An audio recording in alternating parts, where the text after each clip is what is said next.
And with that theme music, it's time for Talk of the Bay, KSQD's local talk show brought to you every weekday evening from 5 till 6 o'clock, bringing you in touch with local culture, news, and whatever we feel is interesting that you might want to know about. I'm your Thursday host, Rachel Ann Goodman. It's great to be here behind the microphone at K-Squid, and we have a great show for you. We're going to honor someone who passed away in August.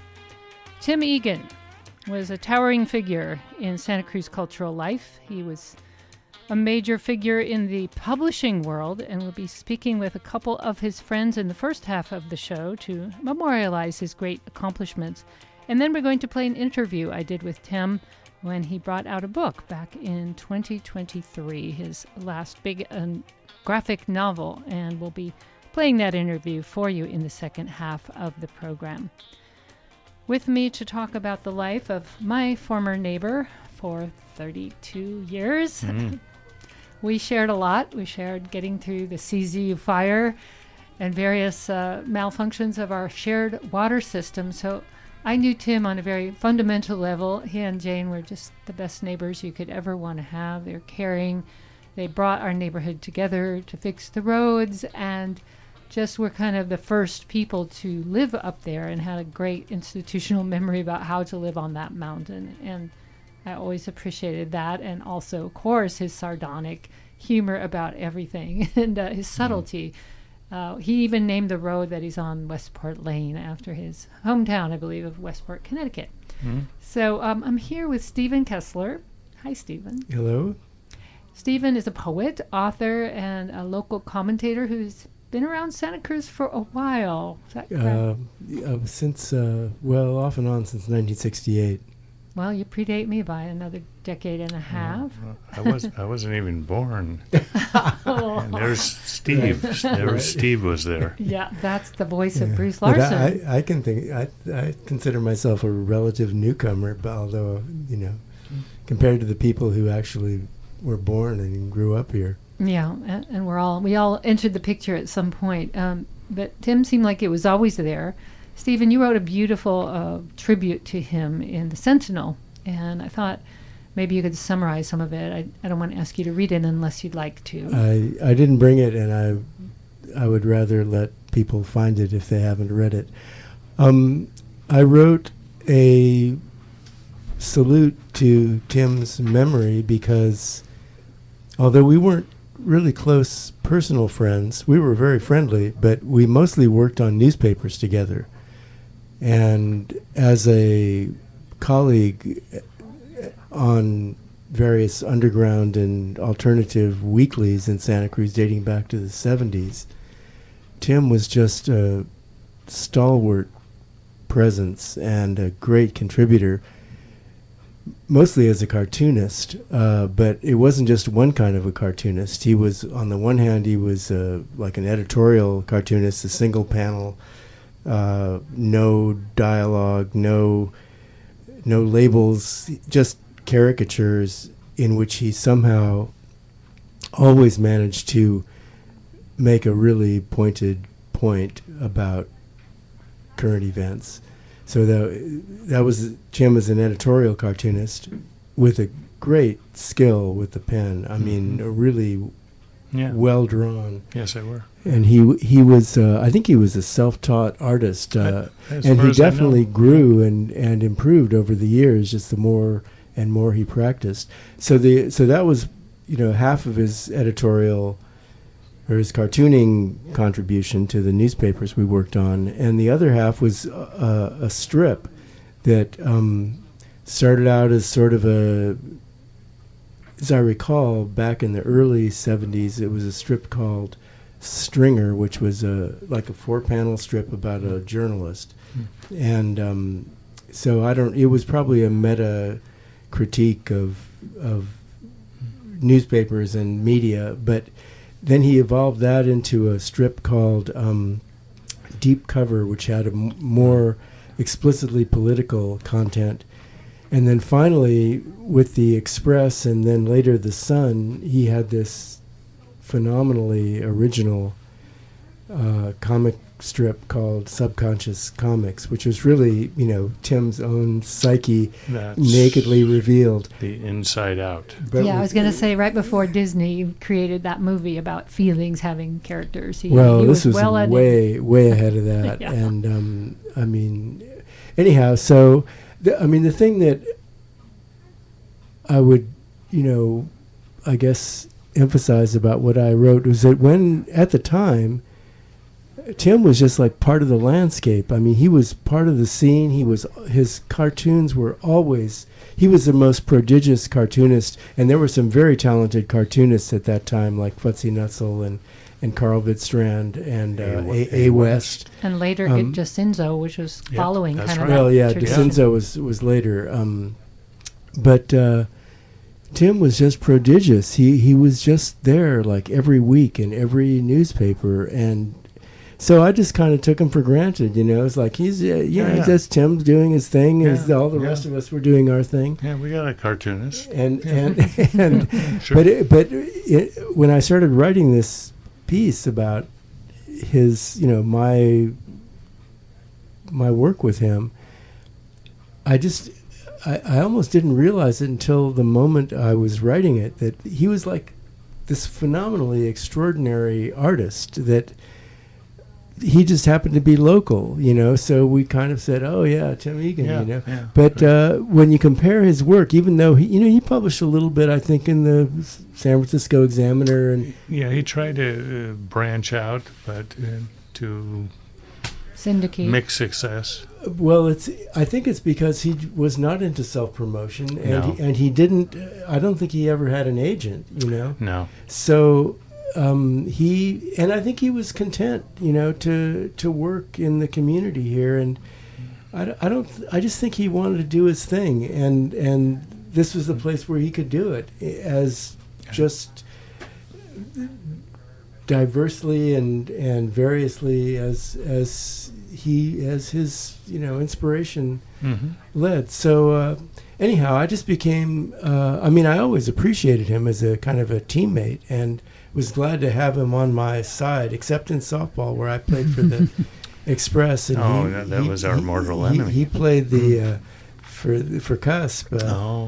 But so we weren't teammates in softball, but no, he was just one of those people that you don't even realize how amazing he was until suddenly, I think it was a surprise to everybody when we heard he was not well, and then he was gone. And Well, that's why we're taking a moment. I think people who listen to this station, who remember KUSP when it was a community station, could remember his voice. He was often at the auction, and he was an amusing auctioneer, to say the least. You can imagine, because he was super witty and had all kinds of ability to crack you up. Bruce Larsen is another voice that has made the jump from the old station to this one. And thank you for being here today on K-Squid. We're having a big pleasure. meeting of all of us, and here you are. You knew Tim more as a personal friend. We met, I'm trying to remember now, probably in the late 1970s. A mutual friend introduced us somewhere. I think tennis was our first connection. We were both tennis players, so let's play together, which we did, and then became friends just because, we were both brilliant and smart and funny. And modest. Yeah, and modest, I think, was our connection. So we became friends, and then it turned into a lifelong friendship until the end. And Tim was a great friend. Our families did things together. We both had daughters and did family vacations together. I helped him with his house. I think Tim's two greatest accomplishments were building his house. He lived in Bonnie Doon, and built his own house and compound, and I helped him a bit in the finish work. And then when he finally got old, he was able to get out of there and move off and leave a legacy so his wife could continue. Anyway, I think those were two of the wonderful things he did. But we had a lifelong friendship, and did many things together. Ping pong and backpacking were our two connections.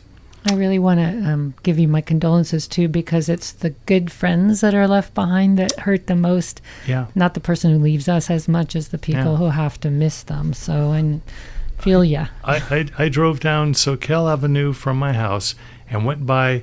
After we played tennis, we would go to this bar out on Soquel Avenue on the east side of Santa Cruz and have a beer or something. And as I drove by there, it's no longer there, a long time gone, but I just got this twinge. It was like, you wish you could be back in that bar again, having that conversation again. Yeah. But we connected and became lifelong friends, so I missed him. You know, there's nothing like backpacking with someone to really get to know them, too. Yes. There Things were can go adventures wrong. and misadventures with Old Red, as we call them. But Tim, he had his brother and he, as teenagers almost, did backpacking in the Sierra Nevadas and did long haul, 20, their whole thing was, how many miles did we go? 20, 50, 30 miles, whatever. So when we met up with Tim, we spent the rest of our lives trying to break him down. Tim, we're on vacation. Let's slow it down. Let's enjoy nature. So it took a while, but I think we got him into our field, and we had great times together. And it was a yearly adventure we all look forward to. How long did that go for? 30 plus years. What a treasure trove of memories that must be. I tell you. And, as his neighbor, he walked this 3-mile loop every single day. That's right. Past my house. I almost knew what time it was because I looked up and there he went. He was probably timing himself. So yeah, that was Tim. And, but so we always learn more about people when they pass. And I wish we could always have memorials before people go so they could hear all the things we have to say about them.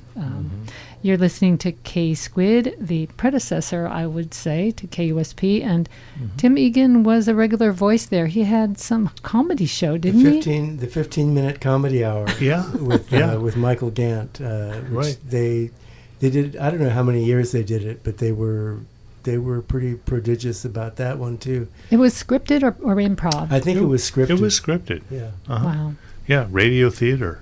That's fantastic. I looked and asked around if anybody had any recordings, because you'd think, but was not unsuccessful in digging those out of a vault. Anybody might have those?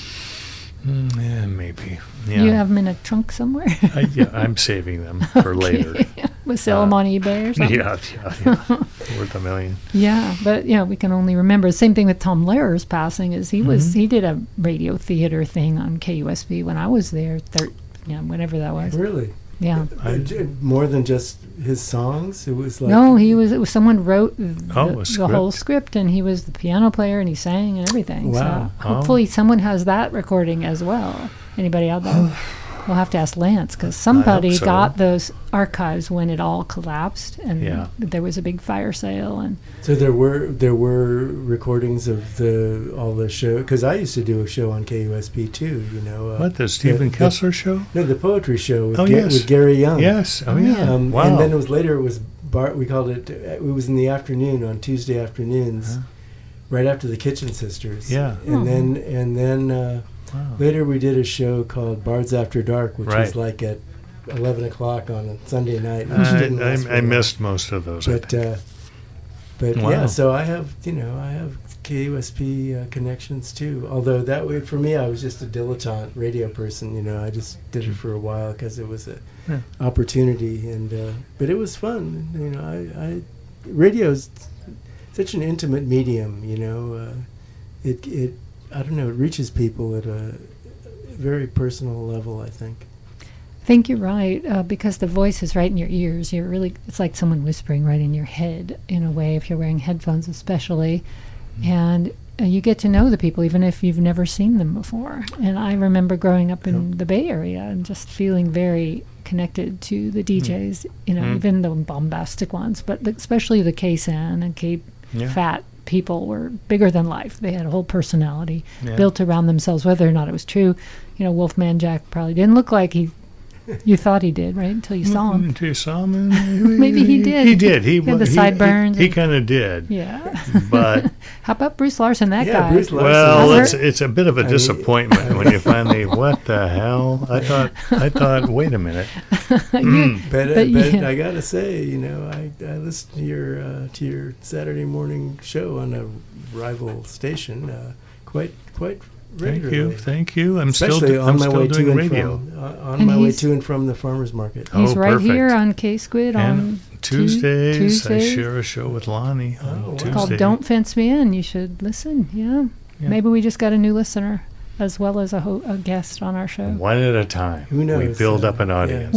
That's how it works. It really is word of mouth. And, we've only been here 6.5 years, and people still going, oh, I just discovered you. You're awesome. Yeah, it takes, the first 10 years are the hardest, and then maybe...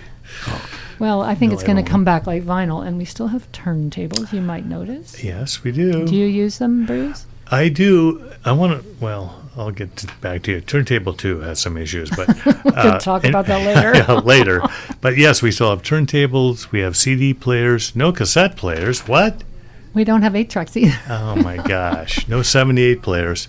No wax cylinder. Wax cylinder players. No, we don't have That's that. also But we do have physical media. We have a library, and most of the DJs bring in their own stuff, and we're more than happy to share it with you. Yeah. So. And you can look at our archives for 2 weeks. You can listen to something so you don't have to listen live if you miss Bruce. You can go to the archive section of ksqd.org. And don't worry, that's the doorbell. That's okay. It's not the police coming to take us off the air. All right, back to Tim Eagan, because we have about 10 more minutes. I wanted to remind people that we're doing a tribute show to the late, great cartoonist. And I was going to go back to you, Stephen Kessler, because you were there for each of these iterations, or several of the iterations of alternative papers in Santa Cruz. And I don't know if people realize how important the local media has been to the town itself, and how it developed, kind of a tone culturally, to bind us together. Just like stations like KUSP and K-Squid fill that role, but we're down to one, the Good Times as the free paper. But you're part of a couple of them that Tim Eagan wrote for. Part of quite several, a few. right? So there was the Express, the Sun. Well, there was before that. Metro. There was the Sundays, and then there was the Independent, and there was the Express, the Sun, the Metro, which became the Weekly, which eventually bought the Good Times. And Tim was a part of all of those, the most sort of creative, rebellious papers. And he did, I think he put together the KUSP, the radio station review. Program guide. I remember program guide. Yeah. Right. So he helped organize that. I'm sure he did cartoons for that as well. I think I might have found one in a pile of papers of my ex. That I found one of his drawings of I think it was a person on a surfboard, or a microphone on a surfboard or something. I'll have to dig that out. Yeah. He was part of a group of political cartoonists, and you go back to the Charlie Hebdo shootings and all of that. These people put themselves out there, and right now there's people every day putting out cartoons trying to reckon with the mess that's happening in our country, and doing it in a way that's so insightful and right on. And it says so much more, in a way than some long interview or article, because you just look at it and go, yeah, he nailed it. Well, it's hard to do. I mean, I think that there's probably, a relatively small percentage of political cartoonists that really, get it in a both a artistic way and a politically insightful way. But I got to say, Tim is really one of the best political cartoonists I've ever seen, and he was just like local, even though the guy. he frequently addressed national issues. I mean, he has great caricatures of Reagan and Nixon and great caricatures. All these presidents. But his caricatures were like instantly recognizable. I mean, they were so good and so sharp, and they weren't grotesque. They were just, they just exaggerated features enough that you recognize the person and kind of how absurd they were, you know. I mean, he used, I remember he would do like facial expressions of Ronald Reagan during that time that were just like, how did he get that, you know? That is a great, it's an art, it's a skill, and I really must say that in retrospect, I appreciate Tim as an artist, you know, sort of as a working artist as much as a cartoonist, even though his greatest form was a cartoon. I was over at Jane's house the other day and saw some of his plein air paintings, landscapes. Yeah, you know, later in life, like, yeah. I think they were oil. They looked like oil. oils. They were oil. And you know, he was a decent artist from, you know, as a fine artist as Right. well. And I'm sure he did a lot of other stuff that I never even saw. And what Jane, his widow, said to me was that he was just constantly working on creative projects. He always had something going, and probably 2 or 3 things at the same time. Because that's just the way he worked. You know, after did we mention that he was an attorney? He went to law school in San Francisco. He became a prosecutor. He worked for the DA's office in Santa Clara County for 3 years. So that was where his sort of cerebral, rational, analytical mind worked and was trained. And then he flipped into this totally creative something mode. Happened. and He ran for DA. That's what happened. well, I remember. I think he was already, you know, doing cartoons and stuff before he ran for.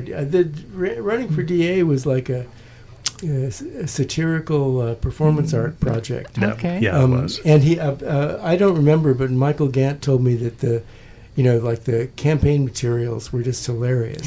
That they were artistically creative. And The rabbit ears. The rabbit ears. I heard about the rabbit ears. what about the rabbit ear? Oh, he wore those for speeches and stuff, and that kind of put a whatever. That's only in Santa Cruz moment. Kind of where a moment. You run for DA with rabbit ears on. Yeah. That's pretty cool. I got some definitely attention. say. So he was subversive in whatever he did, you know. Yeah. And you know, I guess when he was a lawyer, he just realized that he would have more fun being an artist, and he just decided to be an artist instead. And went on backpacking trips. It sounds like a good move, you know, on his part. It was. No, Yeah. we had much fun together as individuals and as families too. So, Well, he will be missed, and there's going to be a memorial service. Since you published it in the paper, I feel like it's okay to talk about it since it was in the Sentinel. I asked Jane first, and she wanted people to know about it because there would be some people who remembered him but didn't know that he had died. So, it's Saturday at 1:00 at Benito and Azaro, which is I think 1050 Cayuga. Cayuga at the corner of Soquel Avenue. They have a little chapel, or There's a group meeting space. It's what do they call it? They have a name for it, an official name for it, but I don't remember. But if you go to Benito and Azaro on Cayuga at 1:00 on Saturday, you can be there and hear all about his life. Yeah, I'm sure Lance will have interesting things to say. Oh, and a lot of people. Michael Gant will have interesting things to say. I know Gary Young is speaking also.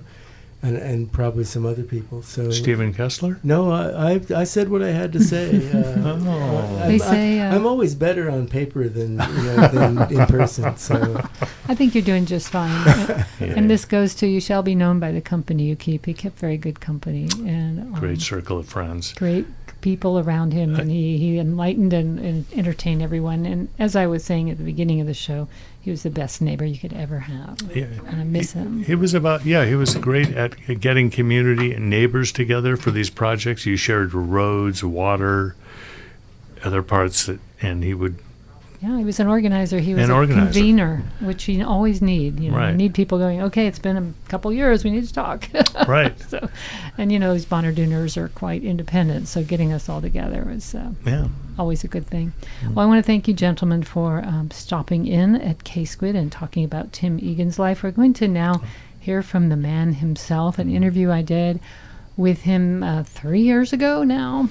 And we'll just hear him talking about what was then probably his big final project. It was. A graphic novel. So thank you again. Thank you. Our It's a pleasure. Thank you. That's Stephen Kessler and Bruce Larsen. I'm Rachel Ann Goodman, and here is that interview right after this short announcement.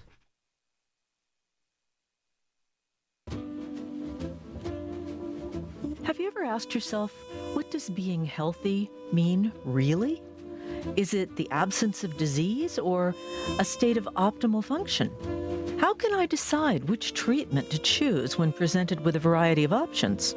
How do I maximize my healthy lifespan? You can get answers to these questions and more at Ask Dr. Don here on KSQD every Thursday night at 6 p.m.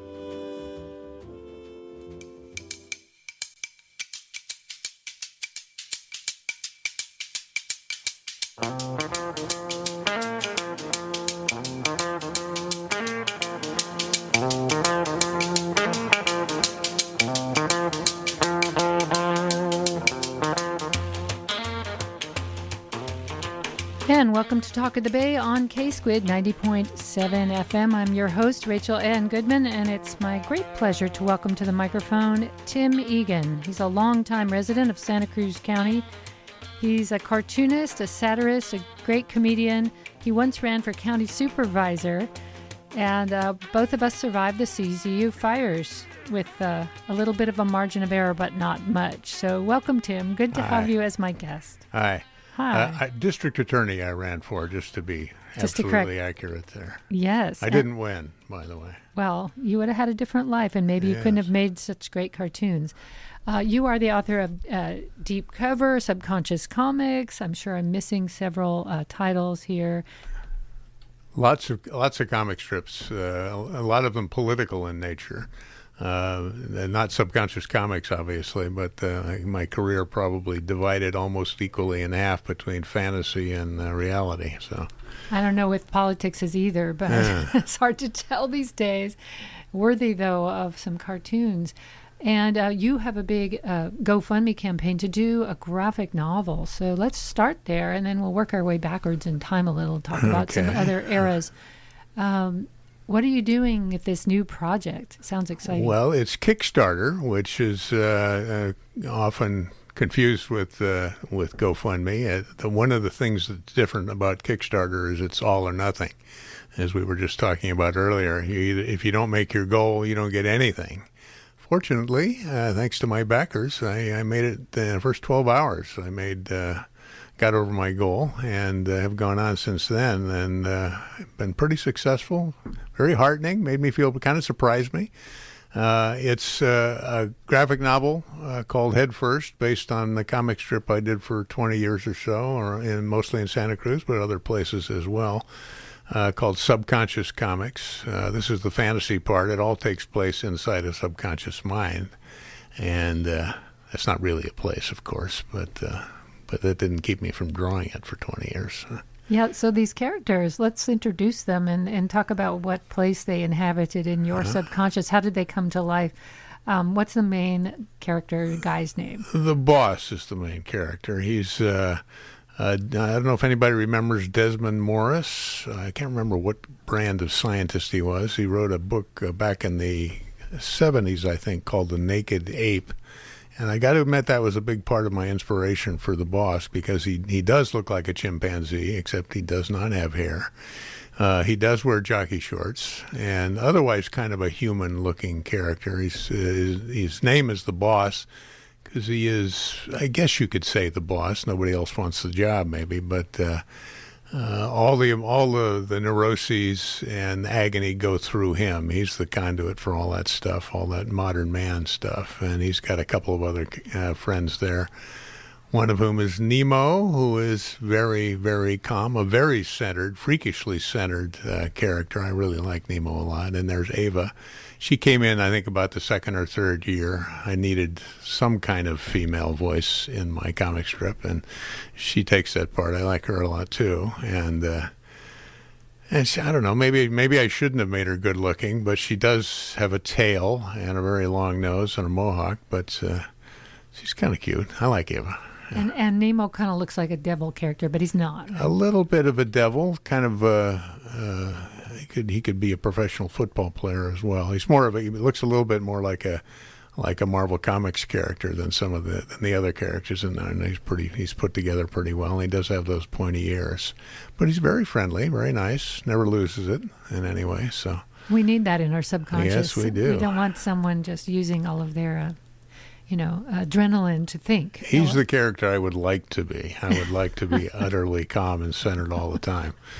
Not having much luck with that. But wouldn't we all? No, you yes. seem pretty calm. I remember when I first met you long time ago in the early 80s, I went over to the house you were sharing with my then boyfriend, Don, and yes. I was terrified of you because I thought with that sardonic wit and the sharp, way of, not sharp in the way of mean, but just super witty, I just felt like if I said anything, it would be stupid. But that was my first impression. No wonder nobody likes me. We warmed sardonic, up. huh? Okay, all right. No, you. Was I nice later on? You were actually. You good. Praised my broccoli. So excellent. You won me over. That was. That usually does it. I was only 20. It was a long time ago, but yes. In the intervening years, we've had the opportunity to be neighbors, and of course, have gone through the most recent exciting thing, unfortunately exciting, which was... Neither of our houses burned down, Rachel. We were so lucky. We were so lucky. And now our neighbor's building back, but it reminds us every day we hear hammering that it happened and that it's not over for a lot of people. It's hard not to notice every time you drive up the hill. A lot of houses burned down. A lot of the forest is blackened, and could come again this year for all we know. We have to be ready. Yeah. I don't know how much we can be ready if you don't mow down the entire forest. It's hard to know what ready looks like. But back to our subconscious. Yes. You were really ahead of your time in some ways, although I imagine you grew up in the era of psychology, where people were talking about the subconscious and even taking substances that were altering their subconscious. Not me. Not you, but other people around yes, you. Others must have been doing Probably that. so, yeah. I'm sure I took part in the various revolutions from the time, and sitting down and getting stoned and having long sophomoric conversations about what it all means. Well, that's sort of part of life, no matter what year you're in. So that had a lot of it stuck, and I always liked doing that, and I always liked expressing myself as well. So they kind of fit together. With the comic strip in particular. So. And have you counted how many subconscious comics you've drawn? About 1,000. Wow, that's quite something. That's a lot of comic strips. And how long does it generally take you to create one of these? Well, it's been a while since I actually turned one. I think 2000. I think I got into the year 2000 about halfway in and then stopped doing it. And it would depend. Sometimes, as with all of these things, it could come to you in a lightning bolt when you're at least expected, taking a shower or whatever.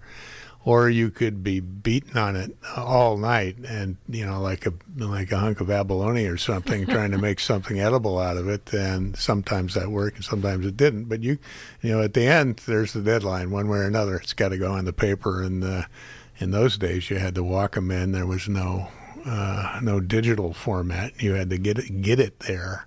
And tell me some of the papers you were in. And you were syndicated too. I mean, you've been around the world. Subconscious Comics was in a variety of mostly alternative weeklies, mostly on the West Coast, and a little bit on the East Coast, a few places. But all the places any of your listeners might recognize if they were alive in those days were, the Santa Cruz. There was the Santa Cruz Sun. There was the Santa Cruz Express, which is where it started in 1980. And as you say, that was a long time ago. The Sun, the Independent was a place for my comic strips. The I can't remember what was where. I was one time or another. I was in just about every publication in Santa Cruz County, with the exception of the People's Press. I never got in the People's Press, if anybody remembers that. But I was in the Register-Poweronian and briefly in the Sentinel, all over the place, and just about all the weeklies. In those days, in the '80s, there was newsprint everywhere. It was really the heyday. And then, in fact, it was everywhere, and then it went away rapidly, for a lot of reasons, expense, the digital revolution, everything. But it was really thick in the '80s. Newsprint every place, for every conceivable point of view or issue. There was a weekly or a biweekly or a monthly of some kind. So I remember that. There was the women's newspaper, Matrix. Remember that? I got their endorsement for district attorney. Very happy to have gotten it. Yeah. It's important. It was important at the time. And these were different voices for different niches in our community, And I miss those days. I really do. I hate to get too old guy, mind you, but I really miss the day of newspapers. So. Yeah. Oh, yeah. well. When I'm teaching mass media, I bring out a bunch of old newspapers, and I mean really old ones back in, they barely hold up, some from the 30s and 40s. And my students are just amazed, about there was a morning and an afternoon paper in some communities. It was that thick. But the alternative weekly heyday was really a great time for cartoonists, wasn't it? I mean, there were a lot of people doing it, not a lot, but just enough. I remember the Berkeley Barb, The Berkeley Barb, and if anybody remembers the Furry Freak Brothers, remember the Furry Freak Brothers? They are now, I have heard, I have a few connections in Hollywood, they're about to have a regular alternative television show. And that's a long time. Talk about a long time. And there's I don't know who's doing it. Netflix, somebody. Put the Furry Freak Brothers on your TV. Wow. So I'll be curious to see what they do with that. See how it translates. I mean, that was a time, and they were living in the time, and they were speaking to the times. So that will be interesting to see what people now, like young people, make of those characters. I don't know. It seems like a kind of a dated concept to me. Guys with long hair, so what? Smoking reefer, so what? But, we can see. Maybe it'll hold up just because it's like a kaleidoscope back into another time. My dad had all those underground comics around the house. Yeah. Our Crown being a very wise man. First among them, yeah. And we had the Whole Earth Review. Oh.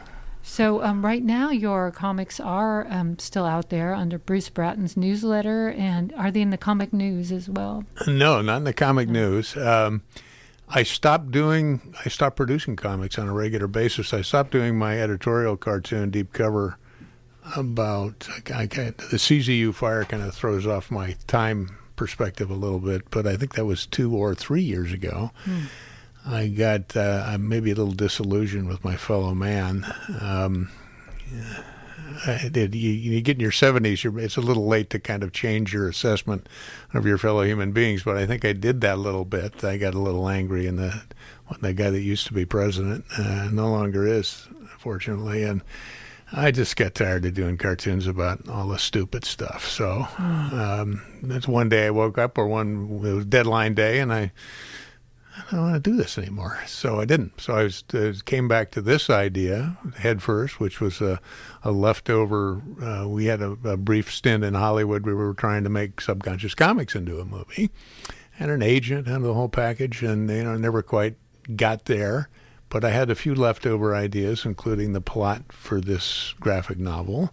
So I said, okay, I'm done political cartooning, at least for now, although I still get the ideas. They're still floating back, and I'm still very interested in politics. I said, well, I'm just going to do this. And so I did, and that's what I've been doing for the last 2 or 3 years, is making this book, and first writing it, of course, and then drawing it, and going through and learning about Kickstarter and publishing and blah, blah, blah. And that Kickstarter page, by the way, if people, whether or not you feel inclined to give to it or get a copy of it, it's a really entertaining page all by itself. It's got videos, it's Tim talking to you like he is now, but it's also got some previews of what it looks like. So, well, I'm happy to hear you say that. I think that's a big part of making a good. I'm new to this thing, but I think to me it's a big part of it. I look at other people's pages, and I was trying to make it as light and brief and fun as I could, and still get people to back my graphic novel. So you did a good job. Well, thank you. Really good. I thought it was fantastic, and there's just a lot of entertaining content. Even if you didn't even think about the money piece, it's just fun to read, as all of your stuff is, and it's a kind of a look back at some of your work as well. It's a little bit of a retrospective. So I'm interested. Let me just reintroduce you since we're halfway through our time together. This is Tim Eagan. He's a cartoonist. He's been living in Santa Cruz County. If you have been around for any length of time, you may have seen his work in local weekly publications. And he ran for district attorney of Santa Cruz County and did not win. And in a way, that's great for cartoon lovers. I could have changed the world, Rachel, if only. Yeah. Or you'd have to deal with a lot of criminals, right? Yeah, because you do have your law degree. You might be the only political and comic cartoonist with a law degree. There are a couple of them out there. Yeah. Yeah. This is Case Quid. I'm Rachel Goodman, and we're talking about Tim Eagan's new graphic novel. And so I was going to ask you, what goes into the creation of a graphic novel? That's quite different than a single cartoon panel, right? Well, as I say in I've got a little two-minute blurb, trying to keep it brief on the Kickstarter for Head First, and I guess the difference is I wanted to do this with these characters for a long time, and I did have that experience in Hollywood where I was trying to convince somebody that they should make a movie out of it. But I always wanted these characters in a bigger story. I thought they deserved it more than it was an 8-panel, quite often an 8-panel, 6-panel comic strip, which is longer than your average daily comic strip. So I already had a turning point in almost every comic strip. So to make a movie, all you need is one more turning point, 3 acts, and you got a movie. And so if you've got a graphic novel, or if you got a movie idea, it's basically a graphic novel idea. So I did kind of use the standard format for a movie, which is 3 acts, and did it that way. And it's a pretty straightforward, I guess, a hero's journey kind of flick, or a graphic novel, in which there are 2 big plot points, and I took that formula and just made a book out of it. So it was, and of course, it's not as easy as that. You got to do it, and make it entertaining, and it's got to flow and make sense too. But it was a project. I've never done anything like it. Well, something like it with the strip, but to have such a biggest single cartoon thing I've ever done, for sure. How exciting! And how many pages is it? It's about 100 pages. The story, and I got a little extra thanks to they have these what they call stretch goals in your fundraising. So if we raise this much money, well, I'll include. So I put a couple of extra things in the book, but the story itself about 100 pages, and that's about right. I think 100 pages is about good for a graphic novel. And are you going to release it locally so that people can see it, buy it? Will it be in bookshops, Santa Cruz? Well, that's a good question. My fantasy is that this is a collector's item. I even struggled with the idea whether or not to get an ISBN number for it, but I did. If the aliens land in 1,000 years, they might want to look it up and see what was going on with this book. And but no barcode. So I'm not completely commercial with it. I like to think of it as a collector's item, and I'd like to think that there's nothing else out there quite like it. So it's a pretty small first edition, let's put it that way. But, we'll go to maybe Bookshop and Atlantis Fantasy World, get it in there. And because here we are, 40 years after I started the strip, nobody knows who I am or has ever heard of Subconscious Comics, and they're all gray like me if they have. Well, I would beg to differ, and Well, I would encourage, well, at least in our audience, I would imagine there are people that remember you from the days of KUSP days. Oh, yes. You were on there. I was on KUSP, along with the Chump Change Players, the American Farseological Association. We even had some bits on NPR, all things considered. So we did something with that, radio comedy. Yeah. That was fun. Yeah, You and and I were overlapped at KUSP in the we day. did the auction together. That's I remember right. that was a That's fun right. thing. Before we allied ourselves with community TV and could actually show artwork, I remember trying to auction off pieces of art on the radio. Well, it's kind of an abstract in blue. The biggest, if you couldn't sell it, the biggest insult would be the frame alone is worth, $50. I Yes. always felt bad for the artists who Yeah, donated it's during that rough. period. And then once we went to television and radio, it was easier because people could tune in and look at the This art. is why we artists are tortured, Rachel. That's right. We really are all unhappy people. Well, I'm so excited to see this, and I can't wait. Me neither. Well, I'm sure for you to get it done, but Yeah. for those of us who are fans, I remember when my daughter got into anime, I was skeptical about graphic Yes. novels because she wouldn't read anything else. She would only read graphic novels, and part of it was because she had some dyslexia going on, but the other part was she loved the format. And I realized for people who don't like to read or who process information with pictures and words together, it's a wonderful medium. Well, yeah, you don't have to convince me. But I'm thinking about mouse and how powerful that is and how it's the center of controversy right now and how much graphic novels are in the headlines again because of it.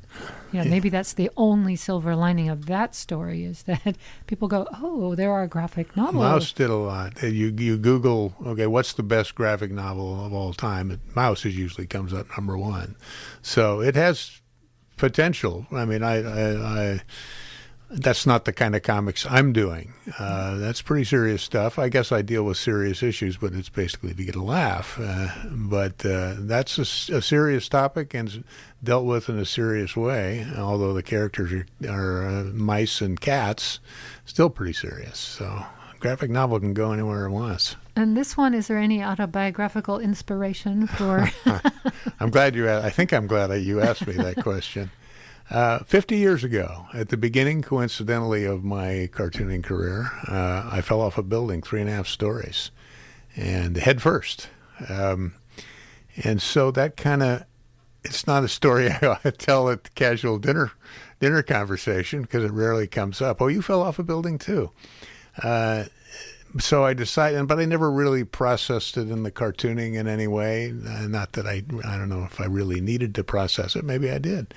So that was the inspiration in many ways for this story, is because my character falls off a building and it's all about the ride down. And how the hell did you survive that? How did I You're still survive here, that? obviously. Well, because I was going off. My brother happened to be standing next to me on the back. I recently accused him of pushing me. He denied it, of course. But he said he turned around just in time to see my heels. I was doing some stunt on the balcony after we'd been thrown out of a bar at a Christmas party and at Gardelli Square. And he turned around and saw my heels disappearing over the edge of the balcony. And all the way down, 3.5 stories. And here I am. Fortunately, I was the prime, 28 years old, in the prime of physical condition. And still alive when I got to when he arrived, my brother arrived to say, how are you? And I squashed a rhododendron plant, probably the rhododendron plant.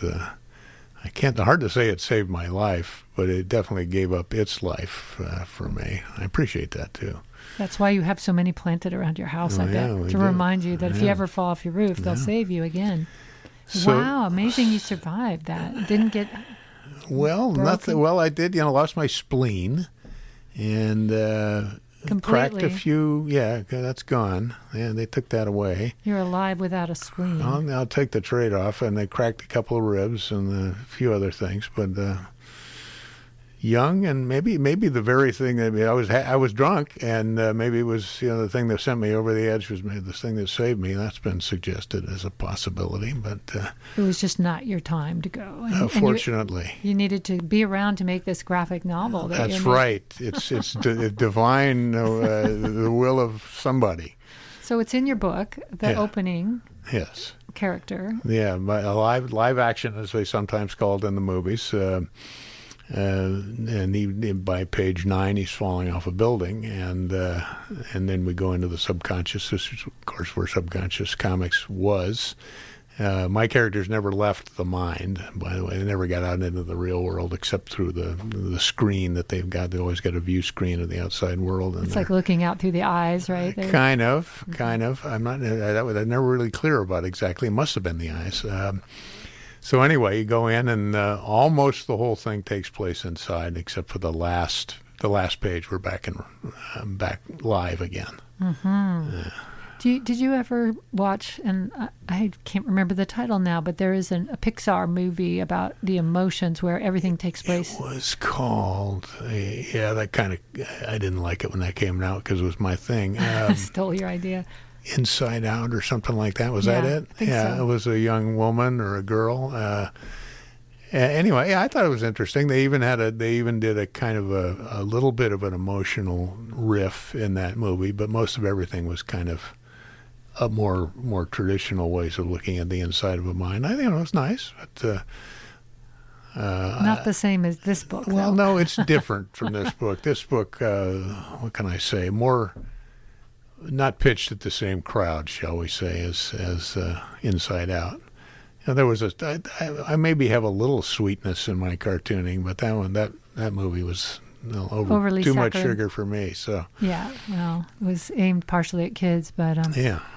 Do you think that what we've learned about the subconscious made its way into there somehow? Like the people who study Jung and Freud and all these people who believe in this separate self. That's funny you should say that. I was just up in Portland in Powell's bookstore, and they have a couple copies of Jung's Red Book. A great. I don't know if you've never heard of it.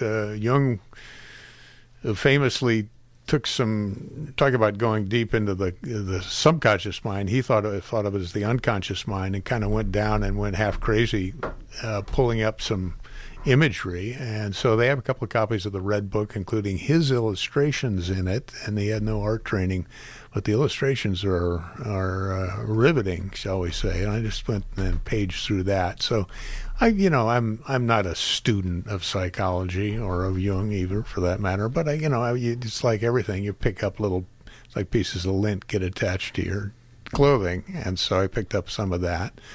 And I always like talking about human motivation and what makes people tick. It's always been fascinating to me. So, me too. I often wonder how we can understand something that is literally outside of our imagination, to fit it's subconscious for a reason. Yeah, it's not real in the conventional sense, but there it is. But it dictates our behavior. I mean, if sure. anybody's ever jumped out of the way of a speeding car and then noticed you did it later, there's something else operating for us. And it might be nervous system, but it also might be some other thing that we're just not aware of. This conversation we're having right now, speculating about this kind of BS, is what I love. So that's why I did a comic strip based on the subconscious, because I like that stuff. It is really fascinating. And the more we learn, I don't know if you've ever read Oliver Sacks, but I read everything he's written, and I was fascinated by this idea that we have so little understanding of our brains and a lot of what's going on is completely outside of our conscious awareness, but we are learning that it does things, without our knowledge. And in the inundation with media that I teach about in my mass communication class, we talk a lot about subconscious psychology, the way advertisers go for our human desires, outside of our conscious awareness. They're very sneaky. They know more about this stuff than the psychologists do. They actually pay people to study our subconscious so they can sell us stuff. Amazing what you can do when you have money as a motivator. So. Yeah. I'd like to study the people who study the psychology of advertising and see what motivates them besides money, if anything. Maybe they get a sense of being all-powerful by getting us to buy a burger when we're vegetarian. I don't know. That's not why I do comics, by the way. No. Certainly not the all-powerful. I'm not getting there if I am. So. Well, that's a good thing. You can rely on other things to sustain you. But it's been an amazing journey reading your comics over the years, and also getting a sense of context of what's happening from a different perspective than the newspaper will give you. That's what I love about all political cartoons, is that they say more in a short few panels than a long editorial can say. I think it's the straight shot to the subconscious, among other things, or at least to the right brain, and I think a more potent message in some ways for that reason. So. Absolutely agree. Well, it's been a great pleasure, and I look forward to reading it when it comes out. Why don't you give the information out one more time in case people would like to look you up, find the page, or any other... There is a week left, Rachel, on my Kickstarter campaign. If you go to Kickstarter and Google Kickstarter, and once you get there, look for Head First under graphic novels or just in general, you'll find me, and you've got a week left to sign up at various levels. Original art is available. Rewards, that's one of the things they do, including the book, of course. My subconscious is interested in reward systems. The reward system is working. It's working for me. Dopamine this one is being time, released. anyway. Yeah. And Tim Eagan is spelled Eagan. Thank you for that. Yeah. There's probably other spellings of other people, but not you. So. No. Well, it's a great pleasure, and I appreciate you coming by. K-Squid is welcome for the first time. Yes, very nice. Our little station. Yeah, thanks for having me. Hope you'll come back again soon. Okay. All right. Take Bye-bye. care. Bye-bye. Aw. Hearing someone's voice when they've passed is a particularly moving thing. That's Tim Eagan, the late, great cartoonist and local all-around guy, Tim Eagan. I'm Rachel Ann Goodman. Thank you.